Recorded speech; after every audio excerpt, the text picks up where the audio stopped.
कोट्यवधी हिंदूची आस्था श्रद्धास्थान असलेल्या अयोध्या येथील राम मंदिर निर्माणाची वाट देशातील प्रत्येक हिंदू गेल्या शेकडो वर्षापासून बघत होते आणि शेवटी न्यायालयामार्फत ह्या राम मंदिराची वाट मोकळी झाली व येत्या 5 ऑगस्ट रोजी पंतप्रधान नरेंद्र मोदी यांच्या हस्ते मंदिर निर्माणाला सुरुवात होणार आहे। खरं पाहता या दिवसाची नोंद इतिहासात होणार आहे। मात्र या आनंदाच्या दिवसात मिठाचा खडा टाकण्याचे काम राष्ट्रवादी काँग्रेस पक्षाचे सर्वोसर्वा खासदार शरदचंद्र पवार यांनी केले आहे।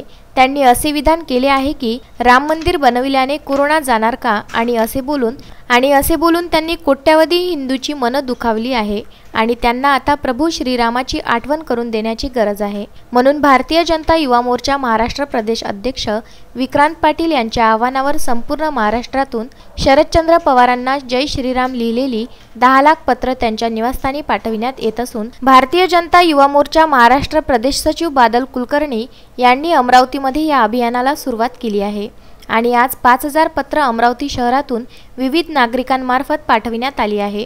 पुढील 2 दिवस हे अभियान पूर्ण महाराष्ट्रात चालणार आहे।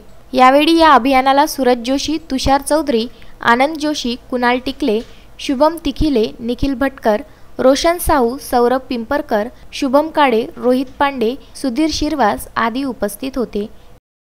कोट्यवधी हिंदूंचं आराध्य दैवत आणि श्रद्धास्थान असलेलं प्रभू श्री रामांचं अयोध्या येथील मंदिर, या मंदिर निर्माणाकरता खरं पाहता शेकडो वर्षापासून या देशातील हिंदू वाट बघत होता।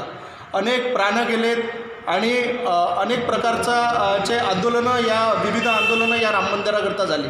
मात्र जेव्हा हा ऐतिहासिक क्षण जेव्हा आता 5 ऑगस्टला येणार आहे, या 5 ऑगस्टला जेव्हा देशाचे पंतप्रधान माननीय श्री नरेंद्रजी मोदी या भव्य राम मंदिर निर्माणाचं जे शिलान्यास करणार आहे, त्या आनंदामध्ये मिठाचा खडा राष्ट्रवादी काँग्रेस पक्षाचे सर्वसर्वा खासदार शरदचंद्रजी पवार यांनी केलेला आहे। त्यांनी असं विधान केलं आहे की राम मंदिर बांधल्याने कोरोना जाणार का।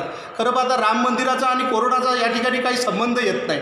राम मंदिर काही आजचा विषय नाही आहे, शेकडो वर्षापासूनचा प्रलंबित असणारा विषय आहे आणि न्यायालयाच्या मार्फत हा विषय जेव्हा सुटला, हिंदू समाजाने संयम ठेवला आणि आता जेव्हा हा विषय मार्गी लागतो आहे, तेव्हा अशा पद्धतीचं विधान करून त्यांनी एक बेजबाबदारपणे हे वक्तव्य केलं आहे आणि त्यांच्या या बेजबाबदार वक्तव्याचं, दुर्दैवी वक्तव्याचं आम्ही निषेध करण्याकरता भारतीय जनता युवा मोर्चाचे प्रदेश अध्यक्ष सन्माननीय विक्रांतजी पाटील यांच्या मार्गदर्शनाखाली, यांच्या आव्हानावर सिल्वर ओक हे जे माननीय शरदचंद्रजी पवार यांचं निवासस्थान आहे, या निवासस्थानी आम्ही भारतीय जनता युवा मोर्चा समस्त हिंदू परिवार, हिंदू बांधव यांच्या माध्यमातून 10 लाख पत्र आम्ही त्या ठिकाणी पाठवणार आहोत सिल्वर ओक येथे आणि माननीय शरदचंद्र पवारांना आम्ही प्रभू रामचंद्रांची आठवण या निमित्त करून देणार आहोत।